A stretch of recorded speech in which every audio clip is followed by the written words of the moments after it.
सर्वम शिवमयम शिवानंता शिव कृपानंता। आज के আমরা মকর লগ্ন মকর রাশির সেপ্টেম্বর 2025 এর দৈনিক পথ চলা নিয়ে আলোচনা করব। মকর লগ্ন মকর রাশি সেপ্টেম্বর 2025 গ্রহ সন্নিবেশ আপনাদের কিরকম থাকছে। পয়লা সেপ্টেম্বর আপনাদের দ্বিতীয় ভাবে কুম্ভ রাশিতে রাহুর অবস্থান থাকছে। থার্ড হাউসে মীন রাশিতে থাকছে বক্রী শনি। সিক্সথ হাউসে মিথুন রাশিতে থাকছে বৃহস্পতি। সপ্তমে কর্কট রাশিতে থাকছে শুক্র। অষ্টমে সিংহ রাশিতে বুধ, রবি এবং কেতু। নবমে কন্যা রাশিতে থাকছে মঙ্গল এবং একাদশে বৃশ্চিক রাশিতে থাকছে নিচস্থ চন্দ্র। এই গ্রহ সন্নিবেশ দিয়ে আপনাদের পথ চলা শুরু। আপনাদের অষ্টমপতি রবি অষ্টমে মাসের প্রথমার্ধে অবস্থান করে থাকবে আপ টু 16 সেপ্টেম্বর। তো এই সময় কিছু জীবনে আকস্মিক প্রাপ্তি, আকস্মিক কিছু ঘটনা হওয়ার বিশেষ সম্ভাবনা। কর্মক্ষেত্রে অনেক রকম পরিবর্তন হতে পারে। রবি 16 সেপ্টেম্বর কন্যা রাশিতে ভাগ্যস্থানে প্রবেশ করবে, বক্রী শনির মুখোমুখি হবে। সেই ক্ষেত্রে নিজেদের শরীর স্বাস্থ্য নিয়ে সাবধান থাকা এবং পিতা এবং পিতৃতুল্য গুরুজনদের সঙ্গে বিবাদ আর মতানৈক্য মতভেদ এড়িয়ে চলা। বুধ আপনাদের 6th and 9th এর লর্ড সিংহ রাশিতে অষ্টমে অবস্থান করে থাকছে মাসের প্রথমার্ধে। তো 15 সেপ্টেম্বর অবধি একটু ডিস্টারবেন্সে থাকবে, তবে কর্মক্ষেত্রে আপনাদের কিছু শুভ ফল দিতে পারে। 15 সেপ্টেম্বর বুধ কন্যা রাশিতে স্বগৃহে প্রবেশ করবে, তুঙ্গস্থান বক্রী শনির মুখোমুখি হবে। লগ্ন নবম যোগ, এই যোগে কিন্তু আপনারা বিশেষ কিছু শুভ ফল, অনেক দিনের আটকে থাকা অনেক কাজ ম্যাচিওর করা, বিদেশ যাত্রা, বিদ্যায় সাফল্য, কর্ম পরিবর্তন, আয় উন্নতি, বিবাহ স্থির হওয়া, নানান বিষয়ে কিন্তু আপনারা লাভবান হবেন। শুক্র আপনাদের রাজ্যকারক গ্রহ, পঞ্চম এবং দশমপতি কর্কটে সপ্তমে অবস্থান করে থাকছে 14 সেপ্টেম্বর অবধি। দাম্পত্য জীবনে সামান্য সমস্যা হতে পারে, কিন্তু সন্তানের জন্য শুভ। কর্মক্ষেত্রে বিশেষ কিছু শুভ ফল আপনারা আশা করতে পারেন। এই শুক্র অষ্টমে প্রবেশ করবে সিংহ রাশিতে 14 সেপ্টেম্বর। নোডাল অ্যাক্সিসের সাউথ নোড কেতুযুক্ত হবে। এই অবস্থান কিন্তু আপনাদের জন্য শুভ নয়। কর্মক্ষেত্রে বিপর্যয়, সন্তানের জন্য বিশেষ সমস্যা, মহিলাদের ইউরিনারি ট্র্যাক্ট ইনফেকশন, গাইনোকোলজিক্যাল সমস্যা এবং যারা গর্ভবতী তাদের গর্ভপাত হওয়ার সম্ভাবনা। Be very careful.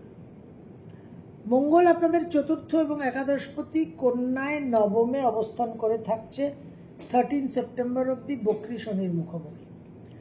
সুতরাং উদ্যম, উৎসাহ, এনার্জি লেভেল খুবই হাই থাকবে, কর্মদক্ষতা থাকবে, কিন্তু একটা বিবাদ প্রবণতা এবং একটা সংঘর্ষের মধ্যে দিয়েই সব কিছু অর্জন হবে। এই মঙ্গল তুলায় দশমে ট্রানজিট করবে 13 সেপ্টেম্বর। করলে বিশেষভাবে কর্মজীবনে আপনাদের নানান রকম উত্থান এবং পতন দুইয়েরই সম্ভাবনা তৈরি করবে। মঙ্গলের উপর বৃহস্পতি এবং রাহু দুই প্রভাব থাকছে।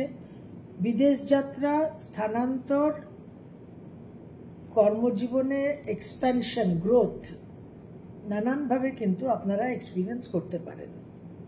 7th and 8th September total lunar eclipse, পূর্ণগ্রাস চন্দ্রগ্রহণ। এই চন্দ্রগ্রহণ সারা ভারতবর্ষে দৃশ্যমান সুপার ব্লাড মুন। এই গ্রহণ দিয়ে পিতৃপক্ষের শুরু। 21 সেপ্টেম্বর পার্শিয়াল সোলার এক্লিপস, আংশিক সূর্যগ্রহণ, সর্বপিতৃ মুখ্য অমাবস্যা। পিতৃপক্ষের অবসান, দেবীপক্ষের শুরু। 28 সেপ্টেম্বর শ্রী শ্রী দুর্গা পুজো, 17 সেপ্টেম্বর বিশ্বকর্মা পুজো। অত্যন্ত গুরুত্বপূর্ণ এবং শক্তিশালী এই সেপ্টেম্বর মাস। মাসের প্রথম দিন মকর লগ্ন মকর রাশি, ব্যবসা ক্ষেত্রে এবং হাজব্যান্ড বা ওয়াইফের মাধ্যমে কিছু আয় উন্নতির সম্ভাবনা, কিন্তু পার্টনার বা হাজব্যান্ড বা ওয়াইফের কিছু শরীর স্বাস্থ্য নিয়ে সমস্যা তৈরি হতে পারে। 2 and 3 সেপ্টেম্বর দূর ভ্রমণের সম্ভাবনা, ব্যয়বাহুল্যতা, দাম্পত্য জীবনে কিছু সমস্যা হওয়ার সম্ভাবনা থাকছে। 4 and 5 সেপ্টেম্বর আমোদ প্রমোদ, এন্টারটেনমেন্ট, কর্মপ্রাপ্তি, সন্তানের জন্য শুভ, ব্যবসায় উন্নতি, নানানভাবে কর্মক্ষেত্রেও ক্রিয়েটিভ সাকসেস, বিশেষভাবে কিন্তু আপনারা শুভ ফল পাবেন। 6, 7, 8 এক্লিপসের টাইম, খুব সাবধানতা অবলম্বন করতে হবে। সেকেন্ড হাউস দিয়ে যাচ্ছে, আত্মীয় স্বজনের উপর অশুভ প্রভাব, ইমোশনাল বিশেষ একটা আপহিভাল, বিশেষ আন্দোলন, বিশেষ মানসিক বিচলন, কোনো ডিপ গভীরের বহু দিনের সম্পর্ক নষ্ট হয়ে যেতে পারে।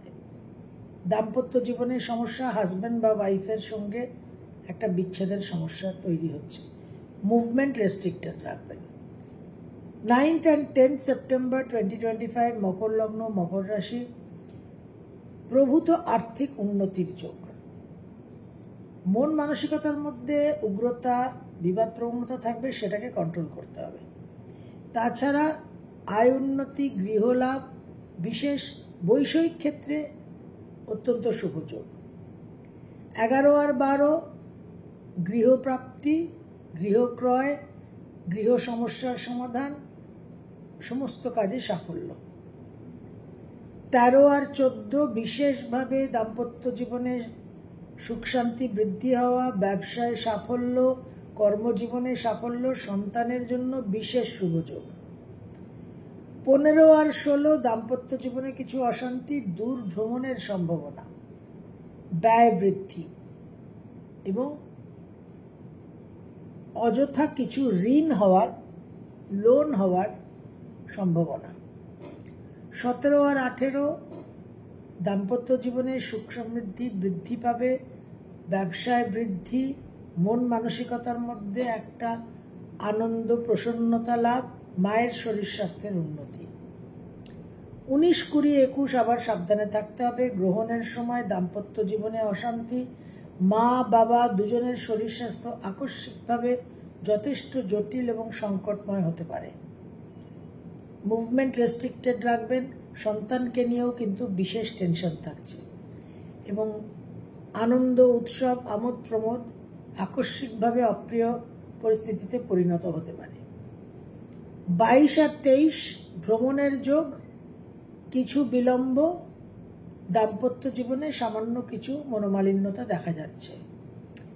24, 25, 26 বিশেষভাবে কর্মক্ষেত্রে সাফল্য, স্বীকৃতি, নানান রকম দক্ষতার পরিচয় এবং একটা লিডারশিপ, নেতৃত্বের ভূমিকা প্রাপ্তির সম্ভাবনা। 27 আর 28 মন মানসিকতার মধ্যে একটু ডিস্টারবেন্স থাকবে, তবে আর্থিক লাভের সম্ভাবনা, হাজব্যান্ড বা ওয়াইফের শরীর স্বাস্থ্য নিয়ে একটু টেনশন হতে পারে।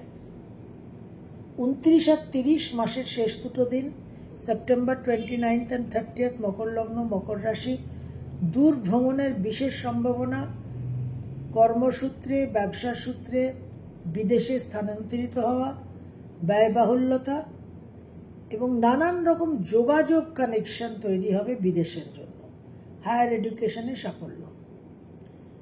সেপ্টেম্বর 2025 মকর লগ্ন মকর রাশি, আপনাদের মঙ্গল শনির যে কানেকশন,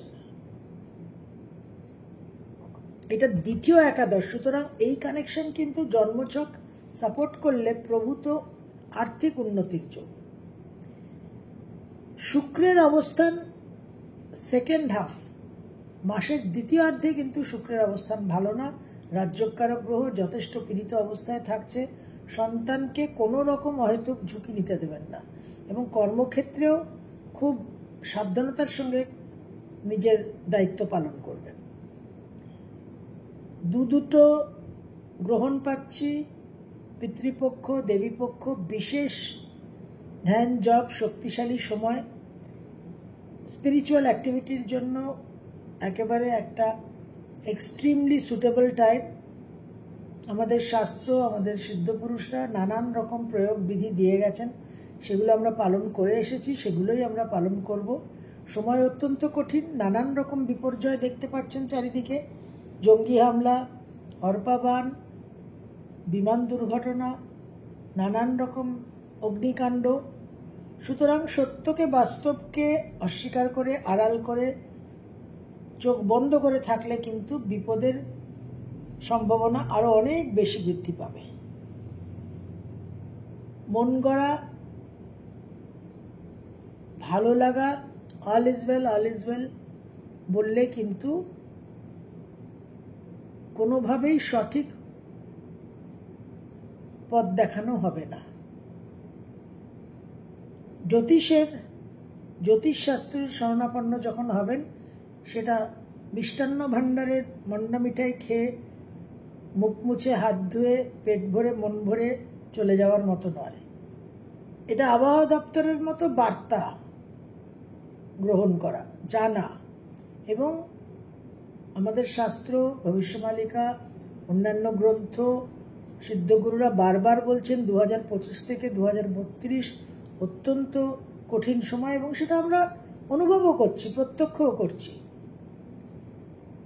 গত সেপ্টেম্বর থেকে মঙ্গলের যে ট্রানজিট হয়েছে, তখন থেকে জটিলতা শুরু, এবং এবছর কর্কটের ট্রানজিট থেকে শুরু করে নানান রকম জটিলতা, and there is more to come. এটা মঙ্গলেরই বছর। তো সত্যকে, বাস্তবকে আড়াল করে, অস্বীকার করে চললে কিন্তু আমাদের বিশেষ ভুল সিদ্ধান্ত নেওয়া হবে।